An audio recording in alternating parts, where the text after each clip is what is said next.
안녕하세요. 파산관제인 홍윤필 변호사입니다. 이번에는 이제 파산 신청에 대해서 기각하는 경우를 알아보겠습니다. 법원은 다음과 같은 경우 파산 시 기각할 수 있다. 300부조 1항에 규정이 있습니다. 첫째, 신청인이 절차의 비용을 미리 납부하지 아니한 때. 인지, 송달료, 파산관제인 선임 비용을 납부하지 않은 경우이다. 채권자가 신청한 사건에서는 채권자가 절차 비용의 납부 의무를 부담합니다. 예납의 신청의 적법성과 관계된 것이므로 입법론적으로 신청을 각하하는 것이 타당한데 여기서는 기각으로 하고 있습니다. 지금 인지는 이제 개인 파산은 2,000원이죠. 송달료는 1회분이 5,200원입니다. 그래서 지금 한 10회분 정도 되면은 한 20만원 정도, 25만원 정도를 납부해야 됩니다.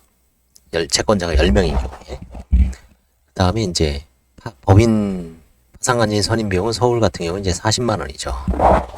원칙이 40이고 이제 사안에 따라서 사건의 난이도에 따라서 이제 300만원, 최장 500까지 증액할 수 있습니다.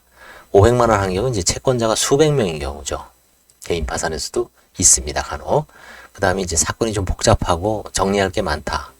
그러면은 이제 뭐 100에서 한 300 정도로 이제 예납을 시키고 있습니다.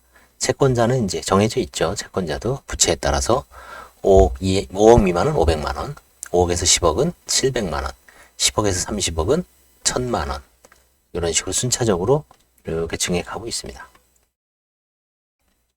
그 다음에 법원의 회생 절차 또는 개인 회생 절차가 계속되어 있고 그 절차에 의함이 채권자의 일반 이익에 부합하는 때, 이거는 이제 파산 절차보다 회생 절차나 개인 회생 절차를 우선하기 때문에 회생 절차나 개인 회생 절차가 계속되어 있고 그 절차에 의함이 채권자의 일반의 이익에 부합하는 때는 파산 신청을 기각하고 있습니다.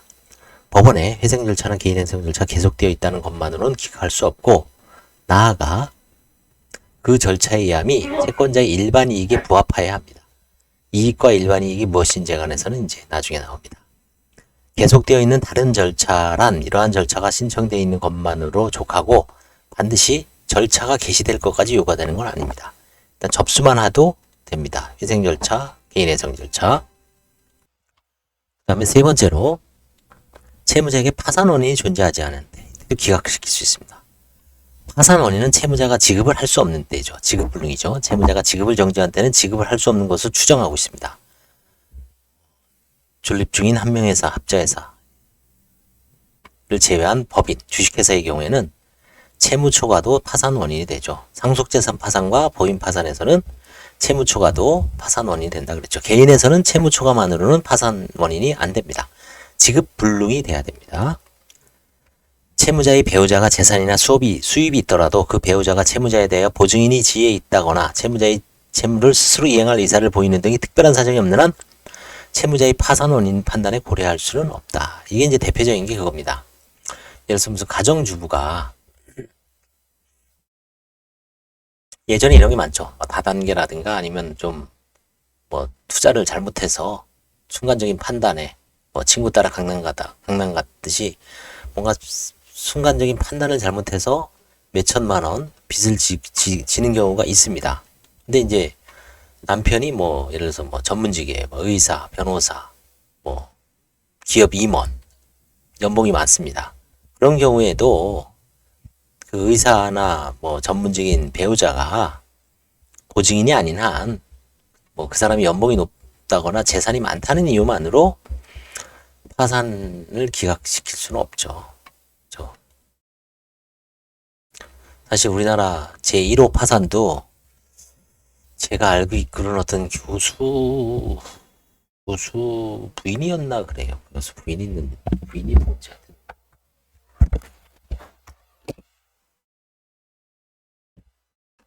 그 다음에 이제 네 번째가 신청인이 소재가 불명인 때 4호. 신청인이 소재 불명이야 하므로 채권자가 파산 신청을 하는데 채무자가 소재 불명인 경우에는 해당하지 않습니다. 파산 절차에서는 파산관제인이 전부를 장악하므로 채무자의 행발 불명은 파산 장애 사유가 되지 않습니다. 실제로 이제 채권자 파산의 경우에 제가 그때 경험한 바에 하면 채권자 변호사님이 이제 파산 신청을 했는데 채무자가 이제 교도소에 있었습니다. 근데 교도소에 있으면서 재판에 한 번도 안 나왔죠. 근데도 결국은 선고를 했습니다. 그 다음에 이제 뭐 간혹 채무자가 도망가는 경우도 있을 수가 있죠. 채권자 파산에서는 잠적하는 경우도 있습니다. 그런데도 이제 수차례 송달을 하고 여러 가지를 고려해서 나중에 선고가 되는 경우도 있습니다.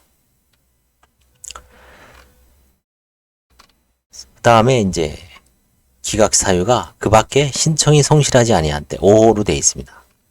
그죠?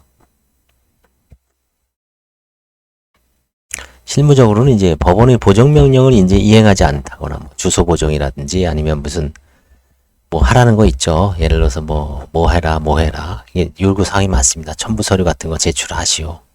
이때 이제 이걸 제대로 안 내면 신청이 불성실하죠. 이때는 기각하는 경우가 많습니다.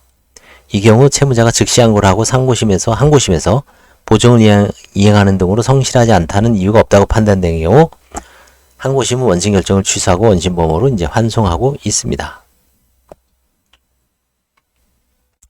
그 다음에 이제 서울회생법원은 요거 있습니다. 실무적으로 신청인이 파산 신문기일 통지를 송달받고도 정당한 사유 없이 2회 이상 신문기일에 출석하지 아니한 경우 신청이 성실하지 아니한 것으로 보고 있습니다. 신청 불성실에 의한 경우는 신청이 성실하지 아니한 때라면 기재사항을 제대로 기재하지 않아서 누락하였거나 그 다음에 첨부 서류를 제출하지 아니하고 이에 대해 법원이 보정을 촉구하였음에도 채무자가 정당한 사유 없이 응하지 않은 경우를 말합니다. 따라서 법원이 보정을 명한 사항이 이와 같은 법령상 요구되지 않는 내용에 관한 것이라면 채무자가 그 사항을 이행하지 못하였다고 하더라도 이를 이유로 파산 신청을 기각하는 것은 허용되지 않고 채무자가 법원의 보정 요구에 일단 응한 경우에는 그 내용이 법원의 요구사항을 충족시키지 못하였다 하더라도 법원이 추가적인 보정 요구나 신문 등을 통하여 이를 시정할 기회를 제공하지 아니한 채 곧바로 기각하는 것은 허용되지 않습니다. 좀 다소 불안전하더라도 다시 심리를 해서 다시 또 보정을 내리죠. 신청인이 법원이 지정한 길에 정당한 사유 없이 수혜 불출석할 경우에는 파산 신청이 진위가 없거나 신의측에 반한다고 보아 신청이 성실하지 아니한 때로 볼 수가 있습니다.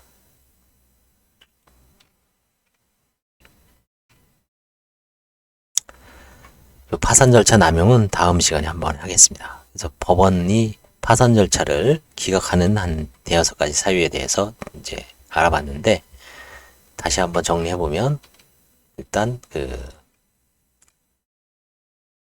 비용을 납부하지 않는 경우, 그 다음에 회생 절차나 개인회생 절차가 계속 중인 경우, 세 번째 채무자에게 파산 원인이 존재하지 아니한 때, 네 번째 소재가 불명한 때, 다섯 번째 신청이 성실하지 아니한 때, 이 다섯 가지 사유가 있습니다. 감사합니다.